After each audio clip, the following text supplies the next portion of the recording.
भारत विकास परिषद के नाम में ही भारत भी है और विकास भी है,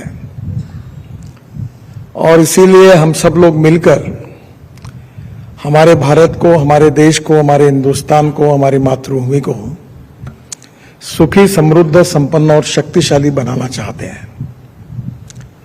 हमारे सबके मन में ये भाव है कि हमारी मातृभूमि भय, भूख, आतंक और भ्रष्टाचार से मुक्त हो। हमारे मन में ये भी भाव है कि हम दुनिया की महाशक्ति बने, विश्व गुरु बने, और इसलिए ये जो अनेक प्रकार के राष्ट्र के पुनर्निर्माण के उद्दिष्ट हमारे सामने हमने रखे हैं, उस उद्दिष्टों को पूरा करने के लिए ही एक मिशन के रूप में विकास परिषद के कार्य में आप सब लोग कार्य कर रहे हैं। 1947 में हमें स्वतंत्रता मिली है। तब लोकमान्य तिलक जी और आगरकर जी के बीच में एक काफी बड़ा विवाद था। विवाद इसलिए बात के लिए था कि पहले स्वराज्य चाहिए कि पहले हमें सामाजिक सुधार करने चाहिए। स्वराज्य और सुराज्य, ये दोनों के लिए समाज में परिवर्तन पहले होना चाहिए, हमें समाज को सुधारना चाहिए, ये आगरकर जी का मत था। पर अंग्रेजों का जो हमारे देश पर एक प्रकार से जो गुलामी थी, उसको दूर किए बिना, स्वराज्य मिले बिना हम सुराज्य का निर्माण नहीं कर सकते। ये युक्तिवाद लोकमान्य तिलक जी इन्होंने बार बार किया और उन्हीं के बात को लोगों ने समर्थन भी किया था। 47 में हमें स्वतंत्रता जरूर मिली है, और आज हम हमारे देश का अमृत महोत्सव मना रहे हैं, और इस 75 साल के इतिहास ने हमें बहुत कुछ सिखाया भी है और कुछ दिया भी है। 47 के पूर्व का इतिहास देश के समर्पण के लिए, देश के स्वाधीनता के लिए और देश को गुलामगिरी से मुक्ति दिलाने के लिए एक संघर्ष का इतिहास था, और उसी इतिहास में हमने प्रेरणा लेकर सुराज्य के निर्माण करने का संकल्प हाथ में लिया। महात्मा गांधी जी अक्सर ये कहते थे कि हमें स्वराज्य मिला है, अब सुराज्य निर्माण करना है, और सुराज्य का उल्लेख वो रामराज्य के रूप में करते थे। हमारे नागपुर में 1932 में डॉक्टर हेडगेवार जी ने राष्ट्रीय स्वयंसेवक संघ की स्थापना की थी, और हेडगेवार जी ने जब ये स्थापना की थी तो उनके पीछे उनका उद्देश्य ये था कि हमारे देश में, इतना बड़ा देश होने के बाद में भी, इतना शक्तिशाली देश होने के बाद में भी, यहाँ व्यापार कर रहे आए हुए अंग्रेजों ने हमारे देश को कैसे गुलाम बनाया, और इसलिए इसका कारण क्या है, और इसलिए हमारे समाज को जगाना पड़ेगा, व्यक्तियों को संस्कारित करना पड़ेगा, और सुखी समृद्ध समाज को निर्माण करके बलशाली राष्ट्र का निर्माण करना होगा। अगर ये हम करेंगे तो ही हमारा देश भविष्य में प्रगति कर सकेगा। और इसी भाव से उन्होंने राष्ट्रीय स्वयंसेवक संघ की स्थापना की। आज हमारे देश में हम सब काम करते समय उद्दिष्ट के बिना तो कोई कार्य नहीं होता।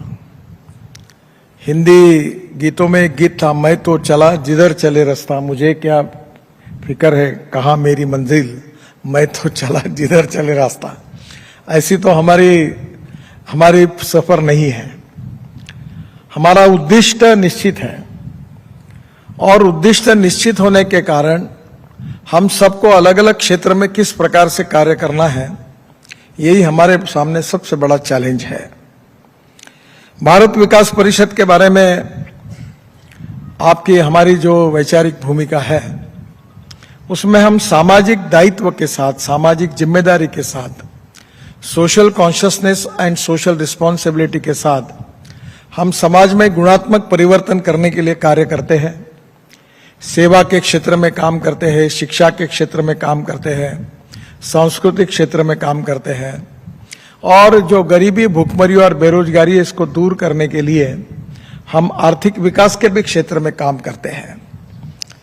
अलग अलग क्षेत्र से जो कुछ काम होता है उसे अंततोगत्वा समाज परिवर्तन में उसका कुछ ना कुछ योगदान होता है, और इसी योगदान के पीछे अलग अलग कार्यकर्ता, अलग अलग संगठन अपने वैचारिक भूमिका के साथ लगातार लगे, पर अभी भी हम उद्दिष्ट से काफी दूर है। और उद्दिष्ट से दूर है इसलिए हमको हमारी गति बढ़ानी होगी, और गति बढ़ाने के बाद वो उद्दिष्ट को पूरा करना होगा। हम लोग दुनिया की सबसे फास्टेस्ट ग्रोइंग इकोनॉमी है, और अब वर्ल्ड में हमारा 5वां नंबर है। We are a rich nation with a poor population. हमारा देश धनवान है पर जनता गरीब है। भूखमरी, बेरोजगारी, गरीबी, महंगाई इससे ग्रस्त है। जातीयवाद, छुआछूत, अस्पृश्यता, उच्च नीचता का भाव समाज के लिए, हमारे लिए बहुत दुखद भी है और समाज के प्रगति के लिए घातक भी है। सामाजिक समता और आर्थिक समता, social equality and economic equality समाज में प्रस्तापित हो। और विशेष रूप से एक भी बड़ी समस्या है कि हमारे समाज में दो विशेष रूप से वर्गों के बीच का अंतर बहुत ज्यादा है। जैसे सामाजिक विषमता है वैसे आर्थिक विषमता भी बड़ी है।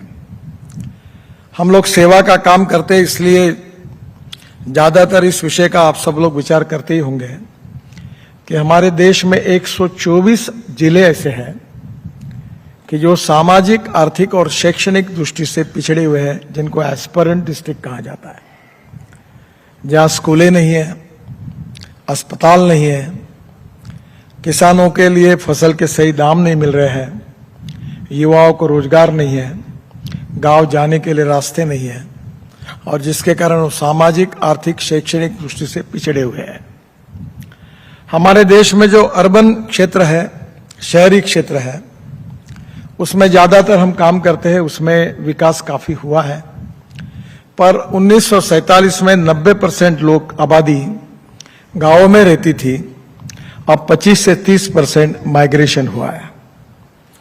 ये जो गांव छोड़कर जो लोग आए हैं, जो मुंबई, दिल्ली, कलकत्ता, चेन्नई, बड़े बड़े शहरों में आए हैं, ये कोई खुशी से नहीं आए, ये मजबूरी से आए। गांव में अच्छी स्कूल नहीं, गांव में अस्पताल नहीं, गांव में अच्छा लिविंग नहीं, गांव में रोजगार नहीं, गांव में अपना पेट पानी जो कुछ संसार उनको चलाना है वो चला नहीं पाते।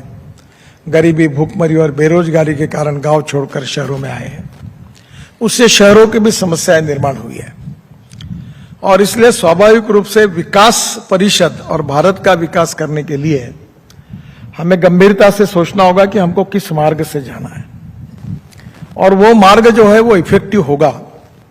आजकल फास्ट फूड का जमाना है, एलोपैथिक मेडिसिन लोग इसलिए पसंद करते हैं, वो डॉक्टर को बोलते हैं इंजेक्शन लगा दो, इन्हें जल्दी आराम पड़ेगा। अब लोगों की अपेक्षा ये भी कि हमें जल्दी परिणाम मिलने चाहिए, और परिणाम मिलने चाहिए इसलिए हमें भी हमारे विकास की कार्यक्रमों को और नीतियों को इस दृष्टि से तय करना होगा कि कम समय में ज्यादा से ज्यादा उद्देश्य पूरा करने में हम कैसे कामयाब होंगे। ये काम कठिन है पर इम्पॉसिबल नहीं है।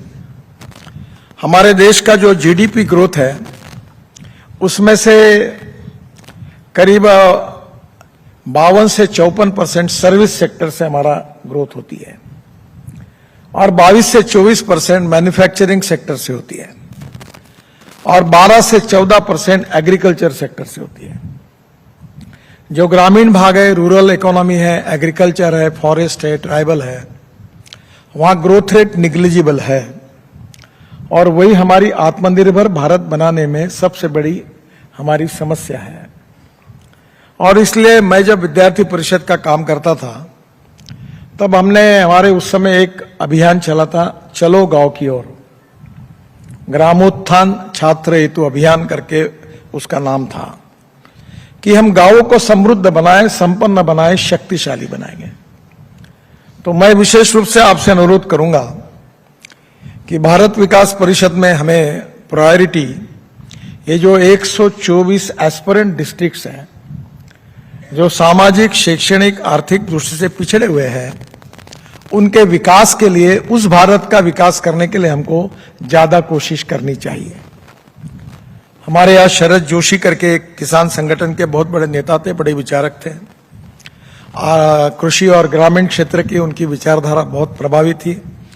मैं उनके विचारों का काफी बड़ा समर्थक रहा हूं। और वो liberal economic thinking for rural agriculture and tribal development, ये उनकी सोच थी। तो आज हमें स्वाभाविक रूप से शिक्षा के क्षेत्र में, स्वास्थ्य के क्षेत्र में, आर्थिक विकास जिससे रोजगार निर्माण हो, गरीबी दूर हो, भुखमरी दूर हो, बेरोजगारी दूर हो, उसके विकास में इन लोगों के लिए विशेष प्रायोरिटी देकर काम करना होगा। हम भी कुछ कार्यकर्ता मिलकर पिछले 23 साल से इसी नागपुर से विदर्भ के क्षेत्र में, वनवासी क्षेत्र में 1200 एकल विद्यालय चलाते हैं और उसमें हमारे अभी करीब 1200 टीचर हैं और वो पूरा समय हम कोई ग्रांट नहीं लेते हैं। करीब 18,000 विद्यार्थी हमारे यहाँ पढ़ते हैं, पर जो जिस क्षेत्र में ये है वहां 6 के बाद गांव में कोई रह नहीं सकता। नक्सलाइट मूवमेंट जहां से शुरू हुई गढ़चिरौली जिले में, उसमें मैक्सिमम है। मेरघाट, गढ़चिरौली, जहां बहुत ही कठिन परिस्थिति है और वहां के लिए हमने कोशिश कर रहे कि हम वहां की परिस्थिति कैसे बदलें। मैं 5 साल 95-2000 महाराष्ट्र में मंत्री था, तो मैंने महाराष्ट्र में जो ट्राइबल इलाके थे उसको रोड बनाने की भरकस कोशिश की। आपको याद होगा कि 97 में ये जो मेरघाट है अमरावती जिले में, यहां 2500 आदिवासी बच्चे मैल न्यूट्रिशन से मर गए थे। जब बच्चे का जन्म होता है तो उसका वजन 1 किलो और 1.25 किलो होता है। हमारे में से बहुत से कार्यकर्ता वहां पूरा समय दे के काम कर रहे हैं, बेचारे वहां मेहनत कर रहे हैं और अभी भी वहां स्वास्थ्य की सुविधाएं नहीं है। अभी कोविड के समय वहां काम करने वाले डॉक्टर के लिए मैंने एम्बुलेंस भेजी, ऑक्सीजन सिलेंडर भेजे, वो बाईपैक और कॉन्सेंट्रेटर भेजे। तो वहां जो डॉक्टर है हमारे डॉक्टर सातव करके वर्धा जिला से वहां गए हैं, तो उन्होंने अनेक ऑपरेशंस वो एम्बुलेंस में लोगों के किए। यहां डॉक्टर मदन कापरे करके हैं, अपने ही विचार परिवार के हैं। वो बेचारे वहां जाकर आंखों कान के लिए, नाक के लिए अनेक ऑपरेशन वहां जाके करके देते फ्री ऑफ चार्ज। अनेक डॉक्टर वहां जाते हैं, तो वहां ऐसे काम करने वाले लोगों की कमी नहीं है, फिर भी समस्याएं बहुत गंभीर है। और इसलिए भारत के विकास में अगर असमतोल होगा, डिस्पैरिटी होगी, डिस्क्रिमिनेशन होगा और इसमें अगर अंतर होगा, तो स्वाभाविक रूप से हमारे लिए यह बहुत बड़ी समस्या होगी। ये गरीब और धनवान लोगों के बीच में ये जो अंतर है, ये जो खाई है, इसको कम होना भी आवश्यक है। और इसलिए शिक्षा, स्वास्थ्य सेवा और विकास के क्षेत्र में उनको अवसर मिले। और इसलिए हमने अनेक प्रकार की योजनाएं की, जिसमें आप लोगों का भी सहयोग बहुत महत्वपूर्ण है।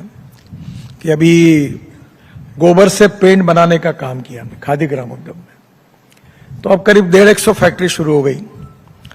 तो गोबर से पेंट बनने से गोबर का भाव 5 रुपए किलो हो सकता है, गोमूत्र से फिनाइल बन सकता है। अभी मैं इस पर बहुत पिछले 2004 से काम कर रहा हूं कि हमारा किसान, हमारा आदिवासी अन्नदाता नहीं ऊर्जादाता बने। तो अभी हम बायो इथेनॉल बना रहे हैं। कल मेरे यहां कार्यक्रम था, वो पोस्टपोन हुआ। कल टोयोटो की कैमरी करके गाड़ी जो थी, वो किसानों ने तैयार किए हुए 100% बायो इथेनॉल पर हम लॉन्च करने वाले थे, पर कल कैबिनेट की मीटिंग थी रात को, तो वो नहीं हो पाया। अभी वो 11 तारीख को है। हमारे हीरो, बजाज और टीवीएस, इनकी स्कूटर और मोटरसाइकिल अब 100% बायो इथेनॉल पर चल सकती है।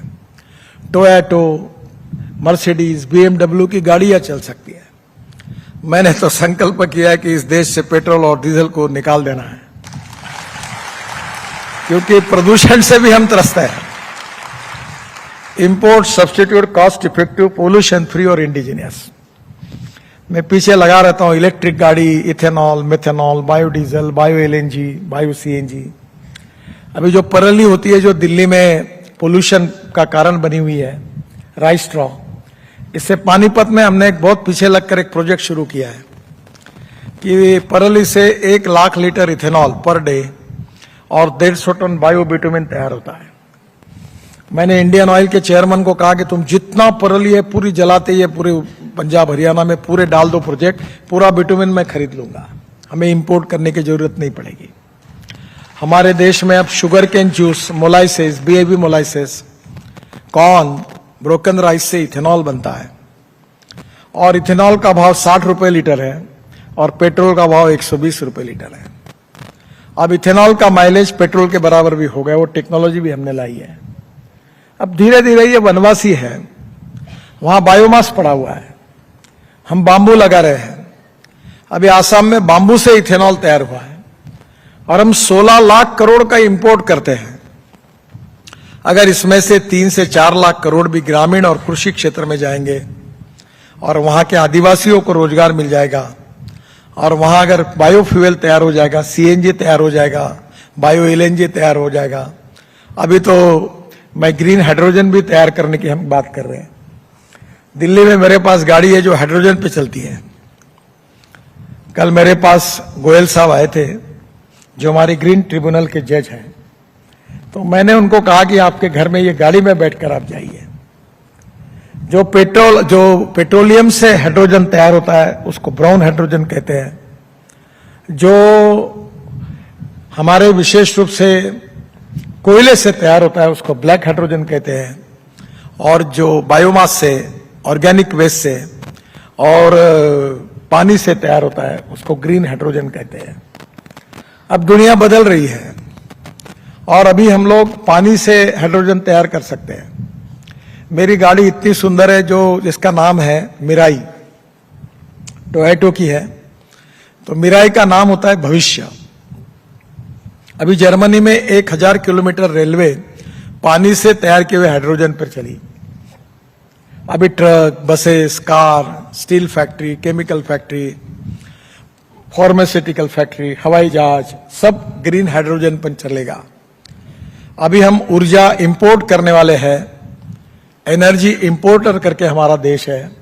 अगर आत्मनिर्भर भारत बनाना है, भारत को समृद्ध संपन्न बनाना है, तो हमको एनर्जी एक्सपोर्ट करने वाला देश बनना पड़ेगा और ये कोई कठिन नहीं है। मैं एक प्रयोग करने वाला हूं कि हमारे नागपुर महानगर पालिका में 7 साल पहले हमने गंदे पानी से शुद्ध करके महाराष्ट्र सरकार को बेच दिया, टॉयलेट के पानी को। तो पहले हम प्रयोग कर रहे थे तो लोग हंस रहे थे, ये क्या बोल रहे हैं। अब आपको आश्चर्य होगा कि 7 साल से हमको 300 करोड़ रुपए साल के मिलते हैं टॉयलेट का पानी बेचकर। तो हमारी विचारधारा है कि योजकस तंत्र दुर्लभा, no one is waste, no material is waste, it is depending upon the appropriate technology, appropriate vision, appropriate leadership, कि हम सामान्य व्यक्ति को असामान्य बना सकते हैं और वेस्ट मटेरियल से हम वैल्यू एडिशन करके वेल्थ क्रिएट कर सकते हैं, वेस्ट टू वेल्थ। और यही हमारी फिलॉसफी है। डॉक्टर हेडगेवार जी यही कहते थे कि सामान्य लोगों को संगठित करके, उनको अच्छे संस्कार करके, उन व्यक्तियों को असामान्य बनाना, यही संघ के व्यक्ति निर्माण का जो कार्य है, यही तो प्रोसेस है। नानाजी देशमुख पहली बार जब नागपुर कार्यालय आए थे वाशिम से, तो कार्यालय में साफ सफाई का काम करने के लिए आए थे, पर वहां से संस्कार लेकर वो संघ का परिग लग गया तो कितने बड़े हो गए। दत्तोबन जी के साथ एक रामदास जी करके थे, अभी नहीं है, वो भी अच्छे हैं, वो यहाँ एक देहात में थे। दत्तोबन जी के साथ काम करते करते वो बहुत बड़े कार्यकर्ता बन गए। तो हमारी संगठन में ये ताकत है और इसलिए technology, innovation, research, successful practices, skilled, इसको हम नॉलेज कहते हैं, और conversion of knowledge into wealth and conversion of waste into wealth हमारा भविष्य है। तो ये दिव्यांगों को कोई खुर्ची बांटना, किसी को चश्मा देना, ये बहुत प्रिलिमिनरी काम है, इससे नहीं हो पाएगा। हमने अभी 40,000 लोगों को नागपुर में, देश का सबसे बड़ा कैंप किया, हमारे आमदार बैठे मोहन मते, इनके मतदार क्षेत्र में 10,000 लोगों को हमने अभी 40,000 लोगों को 40 करोड़ का साहित्य बांटा है। ये आवश्यक है। अभी मैं दिव्यांगों के लिए 12 करोड़ रुपए का सुंदर पार्क बना रहा हूं, बहुत ही टेक्नोलॉजी का उपयोग करके, कि अंधा आदमी भी ब्रेन लिपि में हाथ लगाएगा तो पढ़ लेगा क्या है, उसके लिए पूरी नई टेक्नोलॉजी से बना रहे हैं। पर यह पर्याप्त नहीं है। जो सोशियो इकोनॉमिक ट्रांसफॉर्मेशन हमें करना है, जो आर्थिक विषमता दूर करनी है, सुखी समृद्ध संपन्न शक्तिशाली राष्ट्र बनाना है, सुपर इकोनॉमिक पावर देश को बनाना है और विशेष रूप से विश्वगुरु बनाना है भारत को, तो हमें और गति से काम करना होगा और वो सभी क्षेत्रों में काम करना होगा। जो सरकार में है वो सरकार में काम करेंगे, जो संगठन में है वो संगठन में काम करेंगे। उद्देश्य सबका एक ही है कि राष्ट्र का पुनर्निर्माण कैसे हो, और इसी भाव से राष्ट्रीय विचारधारा के आधार पर भारतीय विकास परिषद कार्य कर रही है। और मुझे बहुत विश्वास है कि आने वाले समय में बहुत चैलेंजेस हैं। और मैं अक्सर लोगों को एक बात कहता हूं कि there are some people who convert problems into opportunities and there are some people who convert opportunities into the problem. तो अभी जमाना यह है कि कम समय में ज्यादा काम कैसे करना। अभी हम हाईवे बना रहे हैं, तो दिल्ली से मुंबई जाने के लिए 30 घंटा लगता है, 12 घंटे में जाएंगे। दिल्ली से देहरादून जाने के लिए 9 घंटे लगते हैं, इस दिसंबर एंड तक 2 घंटे में जाएंगे। दिल्ली से हरिद्वार 2 घंटे में जाएंगे। दिल्ली से अमृतसर 4 घंटे में जाएंगे। दिल्ली से चंडीगढ़ 2.5 घंटे में जाएंगे। दिल्ली से जयपुर 2 घंटे में जाएंगे। दिल्ली से कटरा 6 घंटे में जाएंगे। दिल्ली से श्रीनगर तो 8 घंटे में जाएगा और चेन्नई से बेंगलोर 2 घंटे में जाएंगे। इसलिए क्योंकि लॉजिस्टिक कॉस्ट कम हो। अब आप सब उद्योग व्यापार से जुड़े हुए हैं, हमारी लॉजिस्टिक कॉस्ट 14%, 16% है। और अगर हमने रोड अच्छे बना दिए और डीजल और पेट्रोल के बजाय अगर सीएनजी एलएनजी लगाया, मैंने एलएनजी का ट्रक लॉन्च किया पूना में, तो एक ट्रक एक बार 1400 किलोमीटर चलता है और 100 रुपए के डीजल के बजाय 50 रुपए का डीजल लगता है, तो कॉस्ट कम होगी। इलेक्ट्रिक ट्रक आ रहा है, इलेक्ट्रिक बस आ रही है। अभी बेंगलोर में मैं गया था, तो मैं हवा में उड़ने वाली डबल डेकर बस शुरू करना सोच रहा हूं कि हवा में लोग उड़ते जाएंगे। तो ये नथिंग इज इम्पॉसिबल। तो ये क्या है, ये प्रगति और विकास हर क्षेत्र, एग्रीकल्चर, रूरल, ट्राइबल, टूरिज्म, हम सब क्षेत्रों को अच्छा करें। अभी हम लोग बड़े धार्मिक श्रद्धा हैं। मैं अयोध्या के लिए 40,000 करोड़ के काम कर रहा हूं। अभी मथुरा के लिए भगवान श्री कृष्ण के लिए 35,000 करोड़ के काम कर रहा हूं, वहां के डेवलपमेंट के। मैं 4 धाम के लिए 12,000 करोड़ का रोड बना, बद्रीनाथ, केदारनाथ, गंगोत्री, यमुनोत्री। बुद्ध सर्किट के लिए 22,000 करोड़ के रोड बन गए।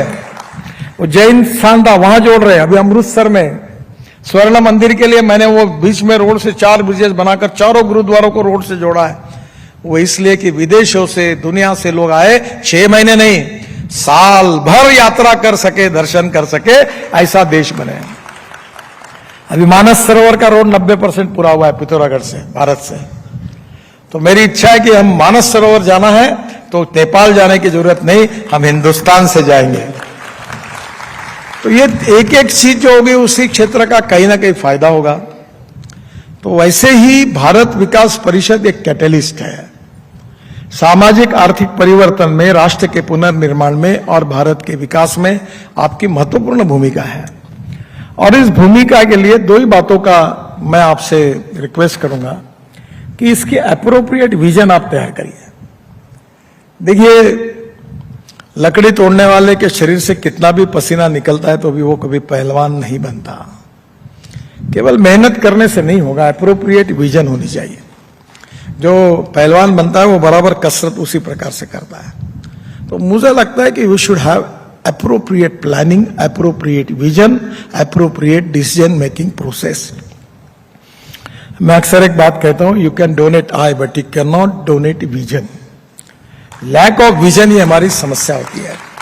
तो आप जैसे प्रमुख लोग चिंतन करके हम कौन से कार्यक्रम करें, कौन सी दिशा में करें, कहां करें, कैसे करें, उसका सोशियो इकोनॉमिक कितना परिणाम हुआ है, हमारा उद्दिष्ट के नजदीक कितने हम पहुंचे हैं, इसका मूल्यांकन हम करेंगे तो पता चल। जैसे सरकार में हम ऑडिट करते हैं, फाइनेंशियल ऑडिट इंपॉर्टेंट है पर परफॉर्मेंस ऑडिट नहीं होता। तो performance audit is more important then financial audit.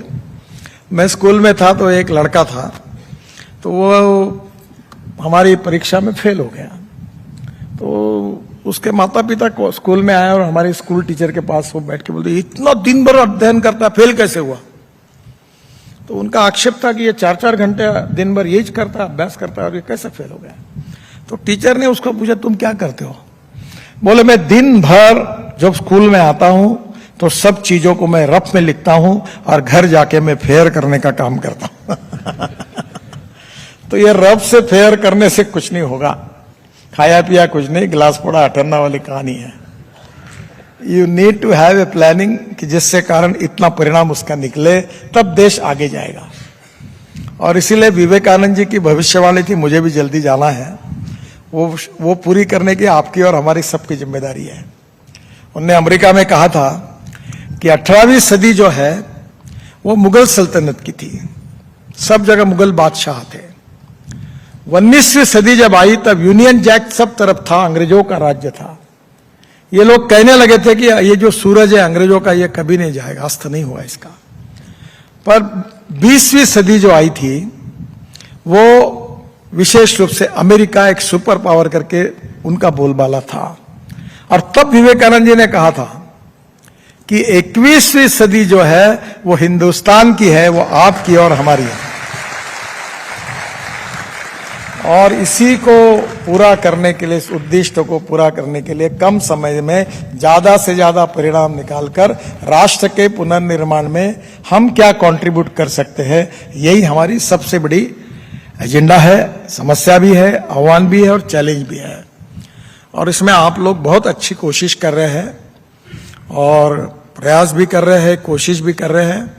निश्चित रूप से हम सबके सामूहिक प्रयासों को इसमें सफलता मिलेगी, हमारा उद्देश्य पूरा होगा और हमारा भारत विश्व गुरु बनेगा, दुनिया के नंबर 1 की महाशक्ति बनेगा। और हमारा अध्यात्म, हमारा योग विज्ञान, हमारी मूल्याधिष्ठित जीवन पद्धति, परिवार पद्धति, हमारा इतिहास, हमारी संस्कृति, हमारी विरासत, इसके सब के आधार पर हम विश्व को दिशा देंगे।